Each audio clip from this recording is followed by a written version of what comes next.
2 3 4 5 पांचों बॉक्सेस बाहर रखवा फटाक से।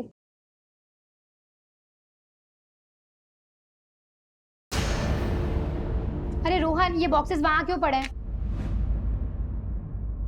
कब से रखे हैं वहां? पैक करना है, लेकर आओ। हाँ हाँ मैम, मैं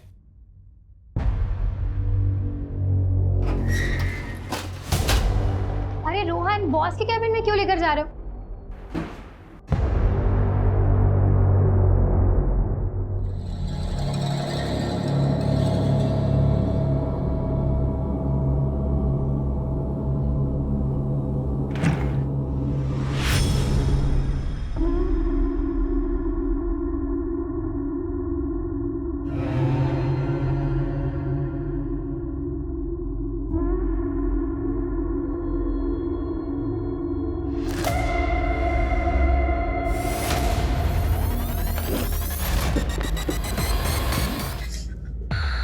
क्या कर रही थी यहाँ? सब लाइट ऑफ करने आई थी। आइंदा से बिना पूछे मेरे कैबिन में मत आना। जी।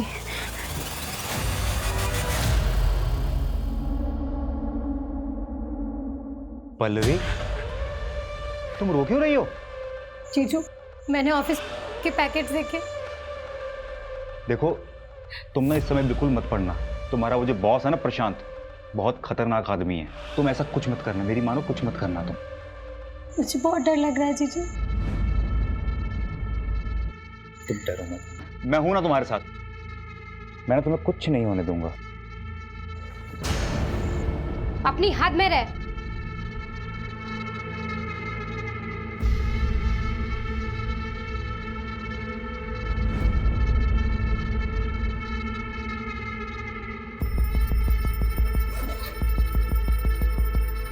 पल्लवी, ये कैसे कपड़े पहन के रखे हैं? ढंग के कपड़े नहीं पहन सकती? दीदी, मुझे समझ नहीं आता कि औरतों की ऐसी क्या मजबूरी होती है कि पति की इतनी बड़ी गलतियों को बस ऐसे ही इग्नोर कर देते हैं। ठीक है, छोटे कपड़े पहने, स्किन दिख रही है, इसका मतलब ये नहीं है कि इनविटेशन मिल गया कि चाहे जब आओ और चांस मारो। अच्छा मेरी बात सुन, ये क्या कर रही है तू? मैं जा रही हूँ। कहाँ जा रही है? अपने एक दोस्त के यहाँ कुछ दिन वहीं रहूंगी और उसके बाद रेंट पर शिफ्ट हो जाऊंगी। सुन, ना तो तू कहीं जाएगी और ना ही अपने बॉस के खिलाफ कोई कंप्लेन करेगी। मैं जा रही हूँ और बाकी सामान बाद में लेकर जाऊंगी। आप सोचिए ना दीदी, जो आदमी आपके घर में रहकर आपकी बहन की इज्जत पे हाथ डाल सकता है, वो बाहर जाकर क्या कुछ नहीं करता होगा।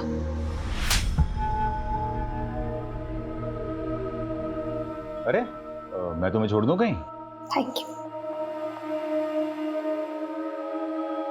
क्या एटीट्यूड है इस लड़की में।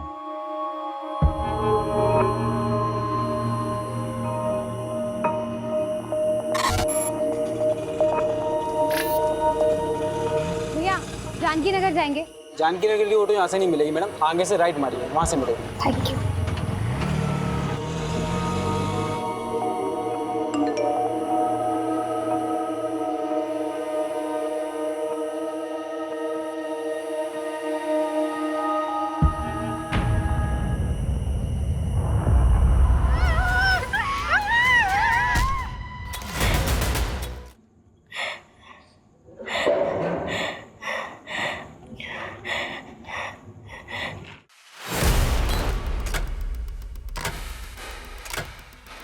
जरा सी भी आवाज निकाली ना तो जान से मार डालूंगा।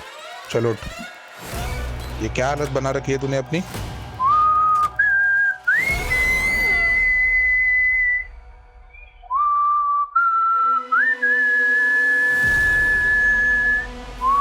क्या कर रहे हो ये सब? प्लीज मुझे जाने दो।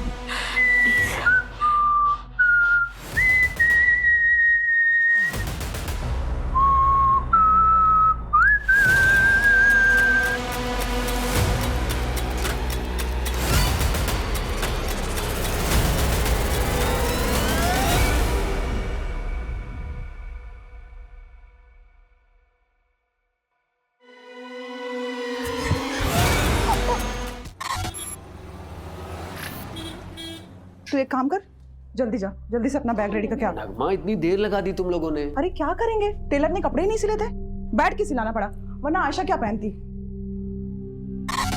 बहुत लेट हो गया। नगमा, ये फातिमा को सलामी पर दे देना।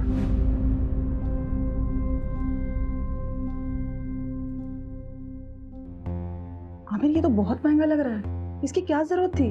हम उनको तोहफे में बहुत सारे कपड़े दे रहे हैं ना।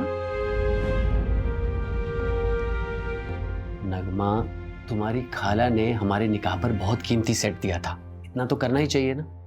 कम से कम तुम उनके ताने सुनने से बच जाओगी। आमिर लेकिन आगे आयशा का बोर्ड का एग्जाम है, इतने सारे खर्चे हैं, और वैसे भी शादी में बहुत खर्चा हो चुका है। मैं मैनेज करूंगा, तुम टेंशन मत लो। उज्जैन जाना है कि नहीं जाना? चलो जल्दी करो।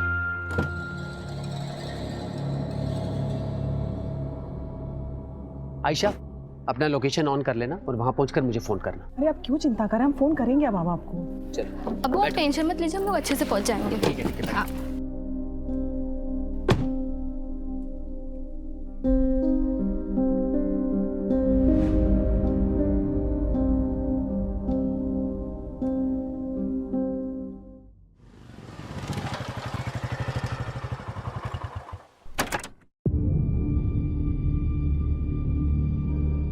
अर्जुन, कल से काम पर मत आना, आकर अपनी सैलरी ले लेना।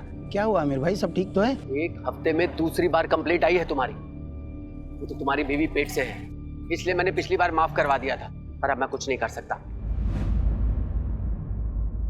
कोई दूसरा काम ढूंढ लो। आमिर भाई, क्या है ना कि नई जगह जाऊंगा, नया जॉब ढूंढूंगा, नए दोस्त यार मिलेंगे। अब दोस्ती यार में थोड़ा पीना पाना तो हो गई, उस नशे के चक्कर में कभी आपके घर की असलियत निकल गई तो ना। अरे नहीं नहीं नहीं, नहीं निकलेगी नहीं, बोलूँगा नहीं। इन क्या है, नशे में जबान पे काबू थोड़ी रहता। मैंने तेरे साथ इतना कुछ किया और तू मुझे ही धमकी दे रहा है। अब देखता हूँ कैसे ऑफिस में आता है तू, और कैसे अपने बचे हुए 20 दिन की पगार लेता है। मैं भी देखता हूँ कैसे मिलेगा तो पैसे मिलेगा। आयशा बेटा, अब्बू को लोकेशन भेजा? अब का भेज दी।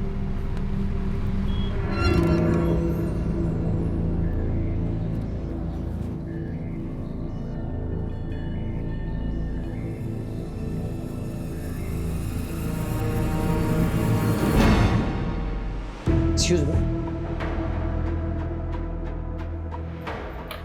Sir, payment.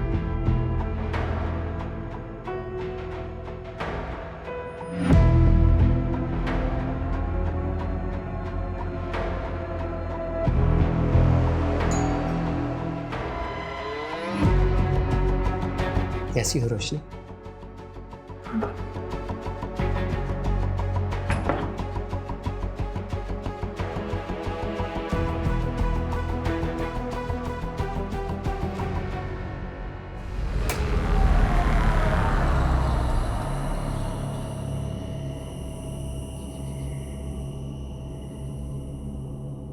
अरे रोशनी, इतना लेट? हाँ, वो आज ना ऑफिस में बहुत ज़्यादा काम था, इसलिए लेट हो गई। ठीक है, कल से ऑफिस मत जाना। पर और सुनो, अंदर ना मैंने मटन ला के रखा है, उसे बना दो जरा। निलय, सॉरी ना, आगे से मैं ध्यान रखूंगी। मैं ऑफिस से हमेशा टाइम पे आ जाऊंगी। पता है तुम्हें, बॉस ने मेरी सैलरी भी बढ़ा दी है। अच्छा, मैं मटन बना के आती हूँ।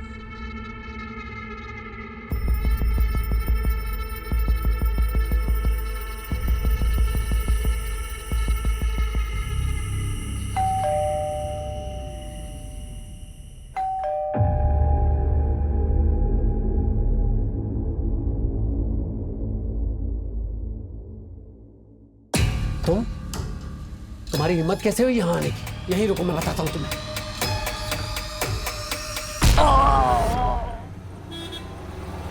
सर, आज सुबह ही बीवी नगमा और बेटी आयशा उज्जैन से लौटे हैं।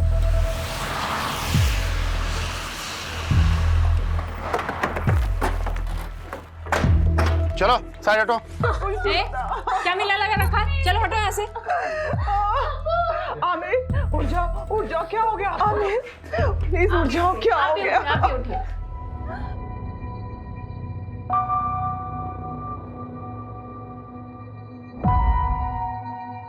सर पर भारी चीज से मारा गया है। विक्टिम तो फिजिकली फिट है।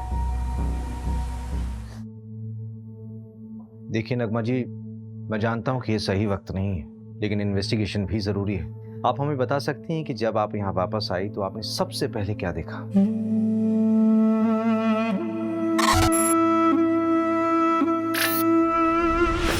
आमिर, आमिर, उठो। आमिर, हम जब यहाँ से गए थे सब कुछ बिल्कुल ठीक था। आमिर बहुत खुश थे।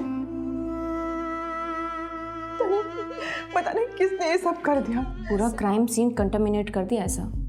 आई डाउट कि फॉरेंसिक वालों के यहाँ ज़्यादा कुछ मिलेगा। ठीक है, जो कुछ भी पॉसिबल हो उनको बोलो कि एविडेंस कलेक्ट करें। Okay sir.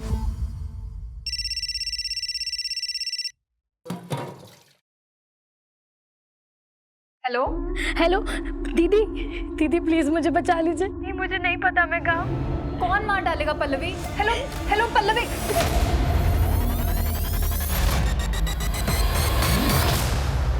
नहीं सर, हमें किसी पर कोई शक नहीं है।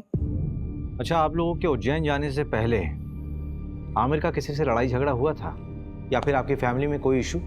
आमिर बहुत अच्छे इंसान थे, उनकी किसी से कोई दुश्मनी नहीं थी। पानी लीजिए।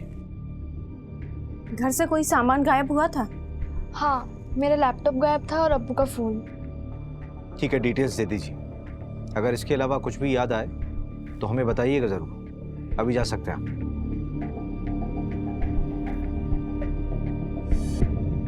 मंजू, इस आमिर का बैकग्राउंड निकालो।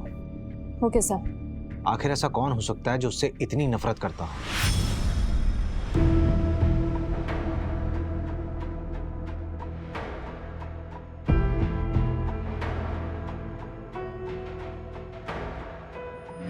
मैंने ऑफिस में के पैकेट्स देखे।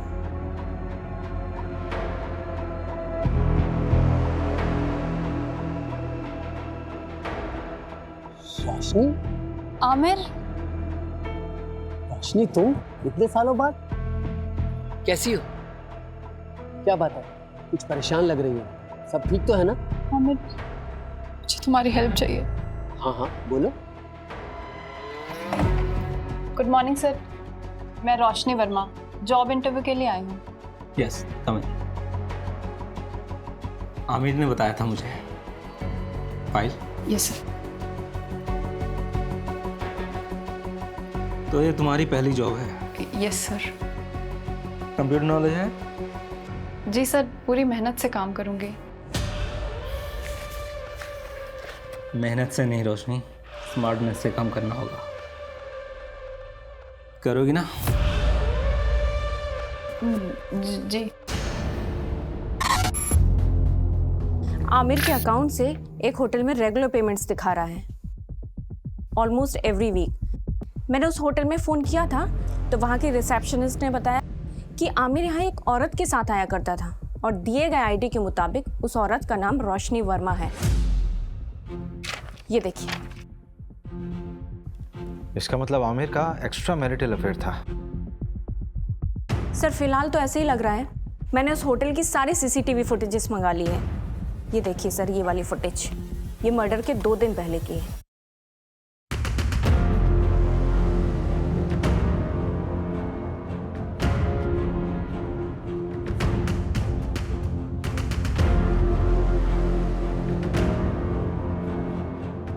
ये आदमी उसका पीछा कर रहा है। सर इस आदमी की बॉडी लैंग्वेज बहुत डाउटफुल है। ऐसा लग रहा है जैसे ये इन पर नजर रखे हुए है। मैंने इसकी फोटो सर्कुलेट करवा दी है सर। गुड। हेलो। आमिर को उसकी बीवी ने मारा है। कौन बोल रहा है? फिर से बोलिए आप। आमिर को उसकी बीवी ने मारा है। लेकिन नगमा अपने हस्बैंड को क्यों मारेगी? हेलो। फिर से लगाओ। The number you are trying to call is currently switched off. एक ऐप है, मैं लोकेशन चेक करता हूँ। जल्दी करो। लोकेशन जहांगीराबाद है। इसका मतलब कॉलर आमिर के एरिया से ही थी। सर नगमा को उठा ले क्या? नहीं, किसी रैंडम कॉल के बेस पे हम किसी भी विक्टिम की वाइफ को नहीं उठा सकते। हो सकता है हत्यारे ने हमें भटकाने के लिए खुद कॉल किया हो या किसी से करवाया हो। इस नंबर को ट्रेस करो। Okay sir. मर्डर से 2 दिन पहले नगमा के सारी मूवमेंट को ट्रैक करो। उसके उज्जैन वाली शादी, उसका आना जाना, सब कुछ। Okay sir. मैं जी जान लगा दूंगा रोशनी, बल्कि मैंने तो कल की ही मीटिंग सेट की है। तुम टेंशन मत लो, मैं तुम्हारी बहन को कुछ नहीं होने दूंगा। आमिर, अपना ध्यान रखना, प्रशांत बहुत खतरनाक है। तुम मेरी फिक्र मत करो रोशनी।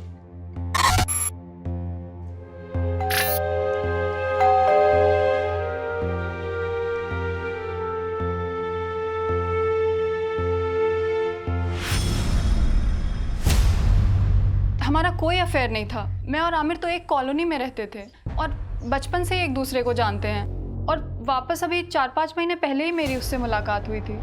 ये चोट कैसे लगी? क्या हुआ है? कुछ नहीं मैम, वो किचन में काम करते टाइम लग गया।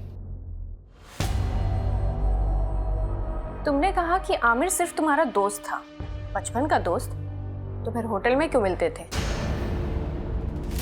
क्या हुआ रोशनी? ये पुलिस क्यों आई है?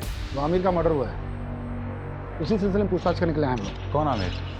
वो मेरी कंपनी में सिक्योरिटी एजेंसी का सुपरवाइजर था। हाँ तो ये तुमसे पूछताछ क्यों कर रहे हैं? देखिए ये वहाँ ना 9 से 6 जॉब करने जाती है, रिश्तेदारी निभाने नहीं। तुम कभी मिले हो आमिर से? अरे मैं क्यों मिलूंगा? आप लोग बात किसके बारे में कर रहे हैं, मैं तो ये तक नहीं जानता। अच्छा, ये देखो, कुछ याद आया? चल आने चल। सर मैंने कुछ सब याद कराता हूँ, चल। अरे मेरी कोई गलती नहीं, मुझे क्यों लेके जा रहे हो? अरे मैंने कुछ नहीं किया, छोड़ो मुझे। सर मैंने आमिर का मर्डर नहीं किया है। अगर तूने आमिर का मर्डर नहीं किया तो तूने झूठ क्यों बोला कि तू आमिर को नहीं जानता? तो क्या सच बोलता? क्या आमिर मेरी बीवी के साथ होटल में जाता है? क्या करते आप लोग? सहानुभूति देकर छोड़ देते? नहीं ना। वैसे आमिर का मर्डर हुआ कभी है? 23 तारीख को। 23 तारीख को तो मैं यहाँ था ही नहीं, मैं तो इंदौर में था अपने दोस्त के यहाँ। चल नंबर बता तेरे दोस्त का। लिख लीजिए नंबर, लेकिन फोन नहीं लगेगा उसका। क्यों? क्योंकि वो दुबई चला गया है।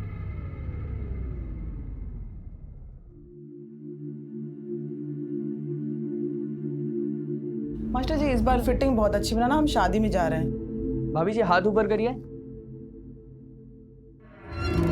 काफी पतले हो गए। मास्टर जी आप भी ना। मास्टर जी, इस काम के लिए कोई औरत नहीं मिलती आपको? आजकल फीमेल टेलर मिलती कहाँ है? इतने समय से हम कपड़े सिला रहे हैं, लेकिन हमारे मास्टर जी का हाथ कोई पकड़ नहीं सकता। हाँ हाँ, वो तो मैं देख ही रहा हूँ। आपका काम हो गया हो तो अपना सामान उठाओ और निकलो यहाँ से। बोलने से पहले कुछ तो सोचा करो।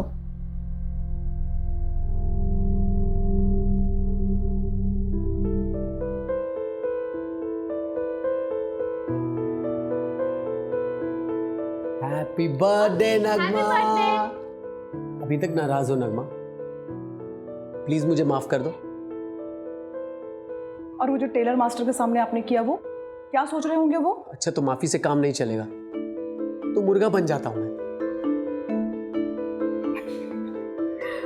अच्छा बस, अब ज्यादा नौटंकी करने की जरूरत नहीं है, चलो उठो। Happy birthday to you, happy birthday to you.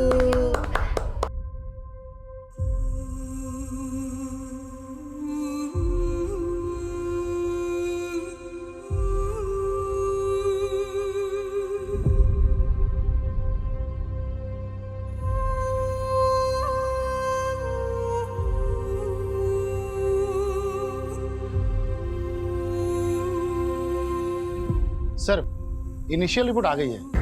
Aamir को करीब रात 11 से 1 के बीच मारा गया था। नगमा और उसकी बेटी आयशा कितने बजे घर वापस लौटे? अगली सुबह 8 सवा 8 बजे। जिस कैब से वो लौटे थे वो ट्रैक किया? नहीं, ऑनलाइन बुक कैब होती तो इजीली ट्रैक हो जाता। वैसे उज्जैन के सारे ड्राइवर से बात हो रही है। सर, उज्जैन से एक और बात पता चली है। नगमा का शादी से पहले किसी फरहान नाम के लड़के से अफेयर था। तो शादी से पहले था ना? नहीं सर, अभी भी है। नगमा जिस शादी के लिए उज्जैन गई थी ना, वहां से 2-3 घंटों के लिए गायब थी, उसी फरहान से मिलने के लिए। फरहान? नगमा 2.5 लाख है, बाकी अगर और जरूरत पड़े तो बता देना। Thank you Farhan. लेकिन नगमा हम कब तक ऐसे छुप छुप के मिलते रहेंगे? थोड़ा वक्त दो मुझे फरहान, वैसे भी आयशा की जिम्मेदारी है मुझ पर। एक बार मैं आयशा का सब कुछ ठीक कर लूँ, फिर देखेंगे। और वैसे भी मैं किसी को दुखी नहीं करना चाहती।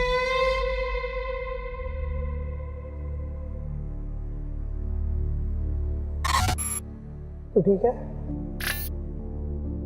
बैठ।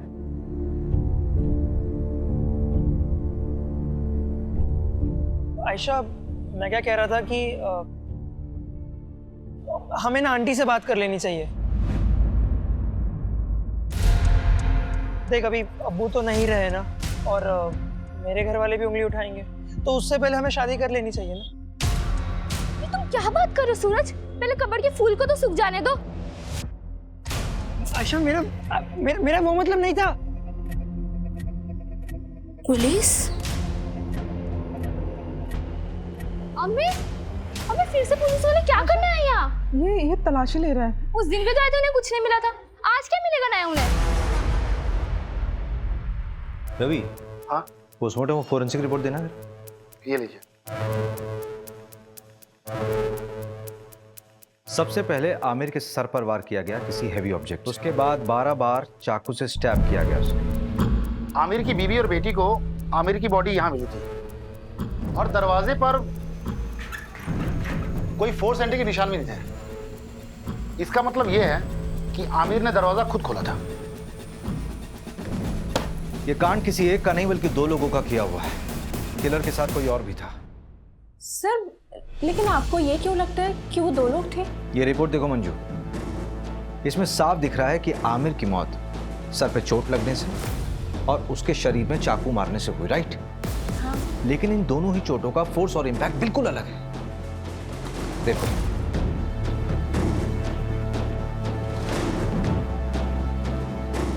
एक काम करो, इस घर की एक बार फिर से अच्छे से तलाशी लो। ठीक है।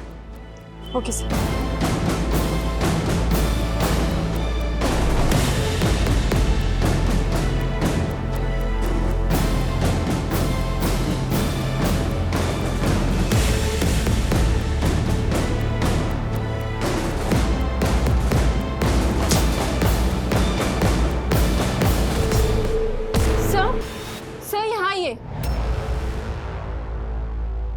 मंजू, लेके चलो। सर, चलो मेरी बात सुनिए। चलो थाने चल के बोलना जो बोलना है।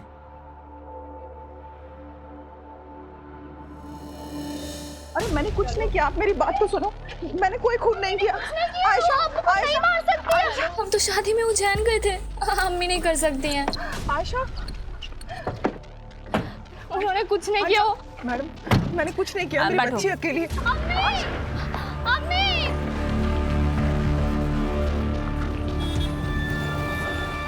सर, ये नगमा तो अभी तक कुछ काम का बोली ही नहीं है। बोलेगी। एक बार चाकू की फोरेंसिक रिपोर्ट तो आने दो। आखिर ये चाकू उसी के घर से बरामद हुआ था ना, उसी की अलमारी से। Yes sir. रवि भाई, तुम कहाँ बिजी हो? ये फाइल आमिर के घर से मिली थी, वही पढ़ रहा था। इसमें एक एफआईआर कॉपी है। 4 महीने पहले रोशनी ने न्यू मार्ग थाने में एक एफआईआर दर्ज करवाई थी अपनी सगी बहन के किडनैपिंग की। किडनैपिंग? स्ट्रेंज। इसका मतलब है रोशनी 2 विक्टिम से जुड़ी हुई। एक तो उसकी खुद की बहन जो 4 महीने से लापता है, और एक दूसरा आमिर। लेकिन सबसे बड़ा सवाल ये उठ रहा है रवि कि ये फाइल आमिर के पास क्या कर रही थी? अजीब तो है। ये देखिए, इस फाइल में ना कई सारे एड्रेसेस हैं, और ये फोटो देखिए आप।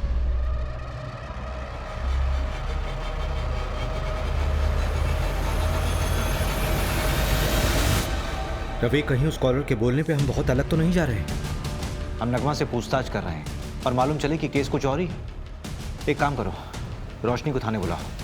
और सर, एक गार्ड के बारे में पता चला है। उसका नाम अर्जुन है। वो आमिर के अंडर काम करता था और मर्डर के 2 दिन पहले उसका आमिर से झगड़ा भी हुआ था। मैंने कांस्टेबल सिन्हा को बोल दिया उसे उठाने को।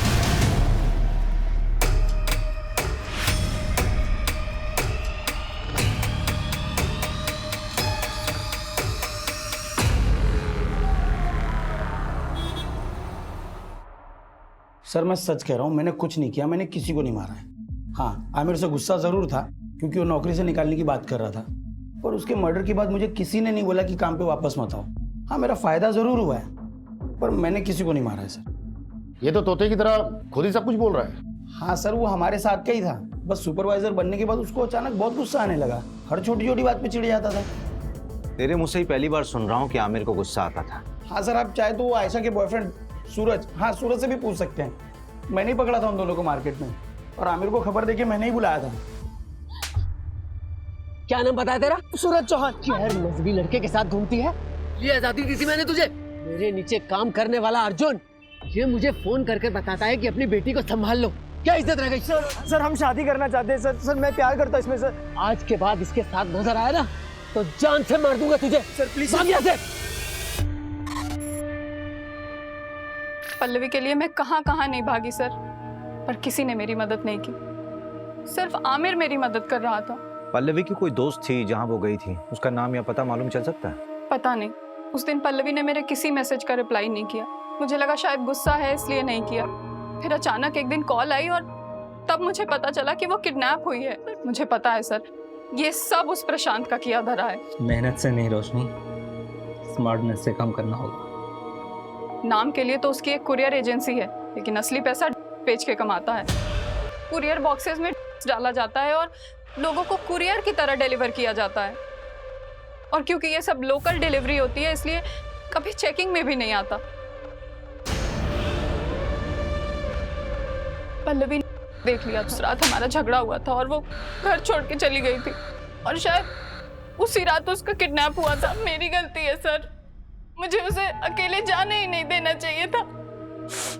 मेरी मदद तो पुलिस ने भी नहीं की। प्रशांत का नाम तक नहीं लिखा है एफआईआर में। उल्टा मुझसे कहने लगे कि तुम्हारी बहन किसी के साथ भाग गई होगी। हम ढूंढेंगे उसे, इट्स अ प्रॉमिस। तो जब हम तुम्हारे घर आए थे तब क्यों नहीं बताया था ये सब? आमिर, ये देखो, किसी बैंक का अकाउंट नंबर है, SRV बैंक। रोशनी ये स्विट्जरलैंड का बैंक है। एक मिनट, ये डायरी जहां से उठाई है वहीं रख दो।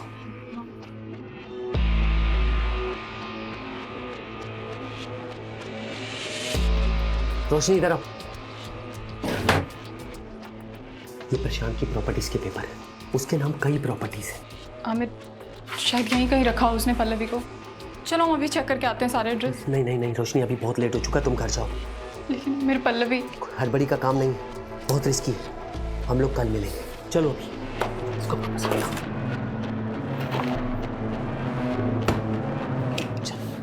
चलो जल्दी।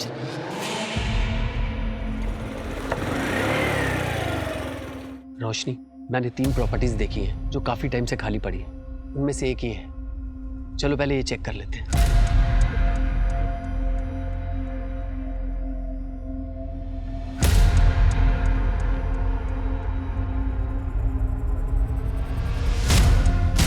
रोशनी, यहां तो कोई नहीं। चलो दूसरी प्रॉपर्टी में देखते हैं।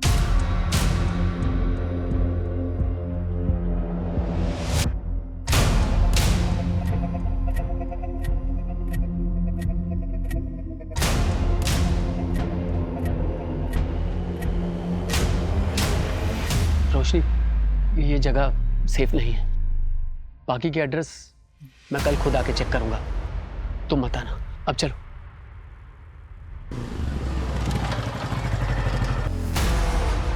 रोशनी, तुम टेंशन मत लो, मैं पल्लवी को ढूंढ लूंगा। आमिर, अभी मैं घर निकलती हूँ। अगर निलय मुझसे पहले आ गया ना तो बहुत प्रॉब्लम हो जाएगी।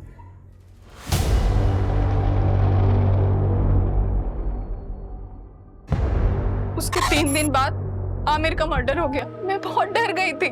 शायद प्रशांत को सब पता चल गया था, और पल्लवी तो अभी भी उसके कब्जे में है। आमिर को भी उसने मरवा दिया। सब मेरी वजह से हुआ है। वो प्रशांत कुछ भी कर सकता है। पता नहीं अब पल्लवी मुझे कभी मिलेगी भी या नहीं। आमिर के अलावा तो किसी को नहीं पड़ी थी उसे ढूंढने की। हम ढूंढेंगे उसे, इट्स अ प्रॉमिस। आप चिंता मत कीजिए, आप जाइए, पल्लवी को ढूंढना हमारी जिम्मेदारी है।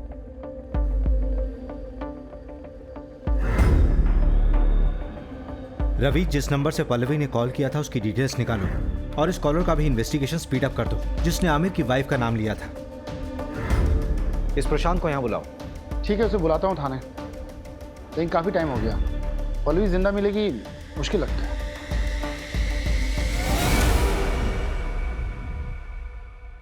और इंस्पेक्टर साहब, बीवी बच्चे कैसे हैं आपके?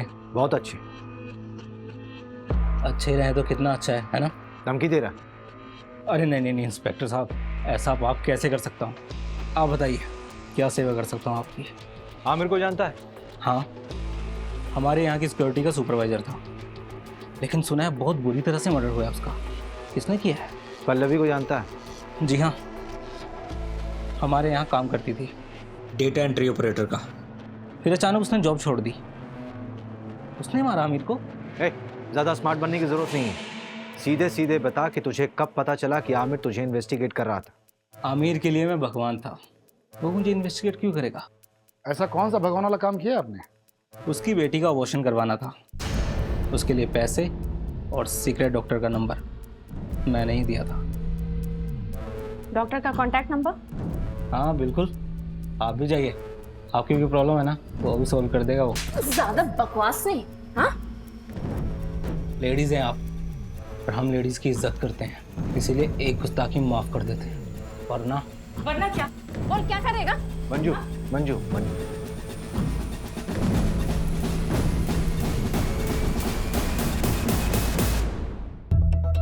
नहीं सर, हमारे यहाँ ऐसा कुछ भी गलत काम नहीं होता। एक तो बिना पुलिस को इन्फॉर्म किए एक नाबालिग लड़की का अबॉर्शन करा दिया, ऊपर से झूठ बोल रहे हो। अभी तो सिर्फ तुम्हारा लाइसेंस रद्द करूंगी, अगर और झूठ बोला ना तो सीधा जेल में डाल दूंगी। नहीं मैडम, ऐसा मत करना, मैं आपको सच्चाई बताता हूँ। आमिर 4 हफ्ते पहले ही आया था अपनी बेटी को लेके अबॉर्शन के लिए। आयशा, अभी तो सिर्फ 2 महीने हुए हैं, अभी तो अबॉर्शन हो सकता है। और आमिर, तेरी बेटी तो अभी नाबालिग है, पुलिस केस हो सकता है। डॉक्टर साहब, मेरे बच्चे की जिंदगी खराब हो जाएगी। वो लड़का इसकी क्लास का है, उसे जब खबर मिली तो वो घबरा गया। डॉक्टर साहब, आप इसका अबॉर्शन कर दीजिए, हमें कोई पुलिस केस नहीं करना। नहीं अब्बू, जो कुछ हो रहा है तेरे अच्छे के लिए हो रहा है। मैं ताने सुन सकता हूँ, लेकिन तू ताने नहीं सुन सकती। छोटे बच्चे की परवरिश करना इतना आसान नहीं है, खासकर जब उसका बाप उसके साथ ना हो। अब्बू ने मेरा साथ दिया था। तुम्हारा अबॉर्शन हुआ तो डेफिनेटली तुम्हें सूरज से भी मिलने से रोका गया होगा, तो क्या इन सारी बातों को लेकर सूरज गुस्सा था क्या आमिर से? देखिए, ना सूरज ने अब्बू को मारा है और ना अम्मी ने अब्बू को मारा है। आप शुरू से गलत इन्वेस्टिगेट कर रहे हो। देखो आयशा, अगर तुम्हें ये लगता है कि तुम्हारी मम्मी बेवजह लॉकअप में बंद है तो तुम्हें उनकी मदद करनी होगी ना, नहीं तो वो जिंदगी भर किसी और के जुर्म की सजा काटती रहेंगी। नहीं, ऐसा बिल्कुल नहीं होगा। वकील ने कहा है कि उनकी कल तक जमानत हो जाएगी, उसके बाद वो कभी भी जेल नहीं जाएगी। अम्मी ने कुछ भी नहीं किया, इसलिए आप लोगों को कोई सबूत नहीं मिल रहा है। अब आप जाइए। न्यू मार्ग थाने बात हुई, लोकल पुलिस ने पल्लवी केस में प्रशांत से पूछताछ की थी, लेकिन उन्हें भी प्रशांत के खिलाफ कुछ भी नहीं मिला। हो सकता है पल्लवी अपनी मर्जी से कहीं गई होगी। जिस नंबर से पल्लवी ने कॉल किया था वो नंबर भी ट्रेस नहीं हो रहा है, फेक आईडी पे लिया गया था और स्विच ऑफ हो गया। पर सर, पल्लवी को गायब करने का मोटिव तो बनता है प्रशांत के पास। नगमा का एक्स गर्लफ्रेंड फरहान का भी कुछ पता नहीं। हाँ, एक बात पता चली है, उसने नगमा को 2.5 लाख रुपए उधार दिए थे। 2.5 लाख है, बाकी अगर और जरूरत पड़े तो बता देना। अब इतने पैसों की उसे क्या जरूरत पड़ी, ये तो नगमा ही बता सकती है। ऊपर से मिस्ट्री कॉलर का अभी तक नहीं पता लगा जिसने नगमा का नाम लिया था। टेक्निकल टीम ने बताया कि यूज किया हुआ सिम और फोन दोनों ही फर्जी तरीके से खरीदे गए थे। हो सकता है बाद में डिस्ट्रॉय कर दिए होंगे, क्योंकि दोबारा उनसे कॉल नहीं हुआ है। इसका मतलब we are back to the square one here. हमारे पास सिर्फ ये सीसीटीवी फुटेज है जो पल्लवी की किडनैपिंग साइट से हमें कैमरे के थ्रू मिली। देखते हैं क्या होगा इसमें।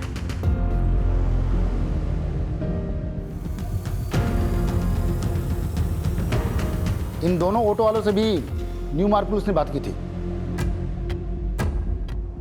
पल्लवी ने यहीं पे उन 2 ऑटो वालों से बात की थी। इसी कैमरे का फुटेज देखा था ना हमने। हाँ, फुटेज के मुताबिक पल्लवी ने यहां से राइट लिया हो, लेकिन आगे तो कॉलोनी का एंड हो रहा है, आगे का पूरा रास्ता सुनसान है। पल्लवी यहां से कहां गई होगी? यहाँ से सीधे कुछ दूरी पर एक बंद बड़ी फैक्ट्री है जो अब खंडर बन चुकी है, वहां चलकर देखें क्या? चल।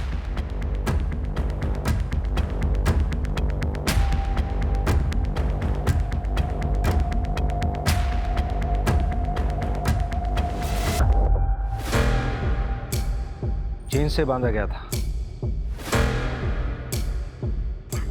मेकअप का सामान,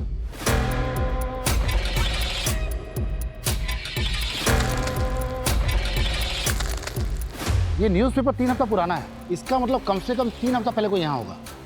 कहीं किडनैपर्स ने पल्लवी को यहाँ तो नहीं रखा होगा। सबसे पहले तो ये पता करो कि प्रॉपर्टी किसके नाम पे है। ठीक है, जल्दी। रवि, इंजेक्शन। इसको ट्रैक करो, ये इंजेक्शन कहाँ कहाँ बिका है सब पता करो जल्दी। ठीक है।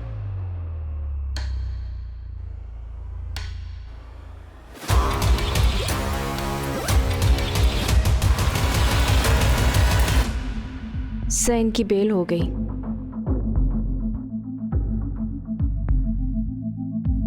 मेडिसिन की बाहर की लिस्ट आई है। कोई लीड मिला प्रशांत से कनेक्टेड? एक लीड है, नाम देखकर आप हैरान हो जाएंगे। हाईलाइटेड नाम देखिए। ये आमिर इंजेक्शन खरीदता था? हाँ सर हो सकता है कि ये प्रशांत ने मंगवाया हो।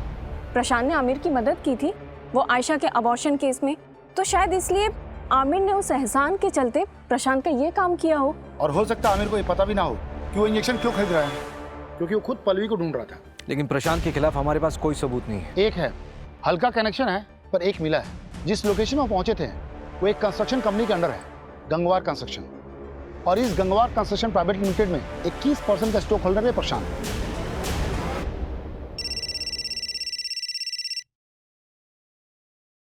हेलो,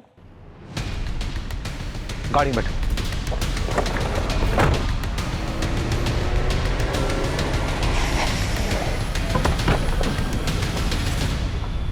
किधर?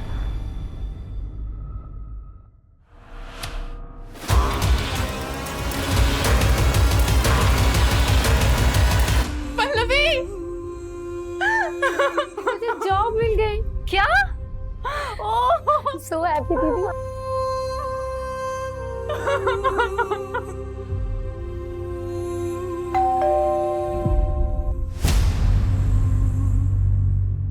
आप लोग फिर से?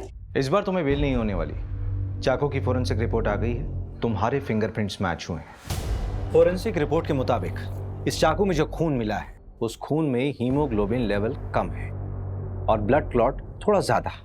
तो ये जो खून इस चाकू में मिला है वो विक्टिम के मर्डर की कम से कम 24 से 48 घंटे बाद का है, मतलब पोस्टमार्टम के बाद का ब्लड है।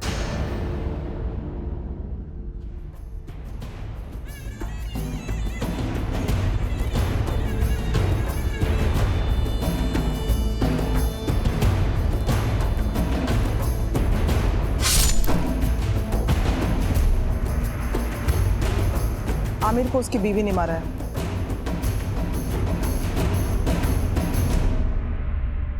मैं अपना जुर्म कबूल करती हूँ, मैंने ही आमिर को मारा है। झूठ बोल रही हो तुम नगमा। मर्डर रात के 11 बजे से 1 बजे के बीच में हुआ।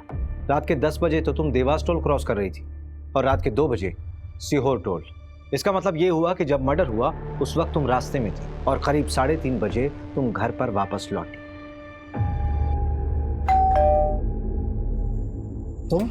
तुम्हारी हिम्मत कैसे हुई यहाँ आने की? रुको मैं तुम्हें अभी देखता हूँ।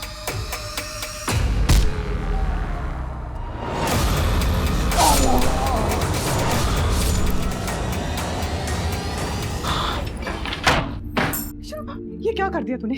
तुझसे मैंने कहा था ना मैं सब ठीक कर दूंगी। जाओ यहाँ से, जाओ। तू चल मेरे साथ जा। अब जो मैं कहूंगी तो वही करेंगे। चल। आयशा बोलो, क्यों किया ये सब? देखो मैं जानता हूँ तुम दूसरी कैब करके पहले ही भोपाल पहुंच गई थी और तुम्हारी माँ नगमा बाद में अकेली आई थी।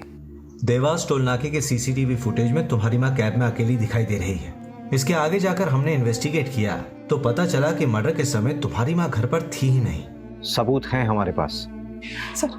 सर प्लीज, मैं आपके आगे हाथ जोड़ती हूँ, इसको छोड़ दीजिए। इसकी सजा मुझे दे दीजिए। ये अभी बहुत छोटी है, इसकी पूरी जिंदगी बर्बाद हो जाएगी। आयशा मैं तुमसे पूछ रहा हूँ, बोलो क्यों किया तुमने ऐसा? नगमा तो तुम दोनों को भगाने वाली थी, फिर क्यों? बोलो आयशा। क्योंकि मैं नहीं भाग पा रही थी।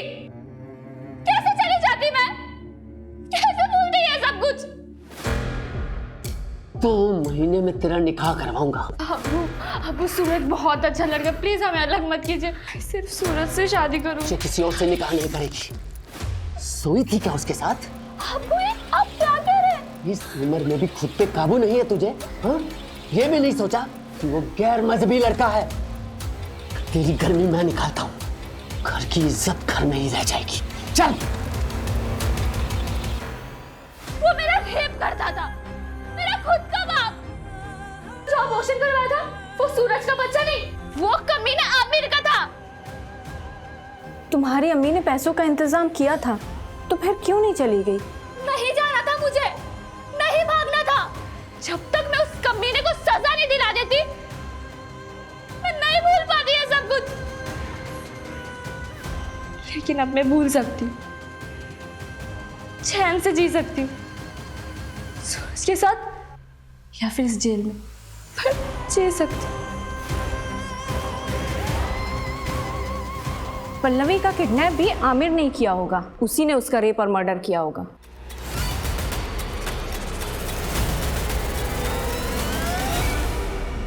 पोस्टमार्टम के मुताबिक जिस वक्त पल्लवी का मर्डर हुआ उस वक्त प्रशांत मुंबई में था।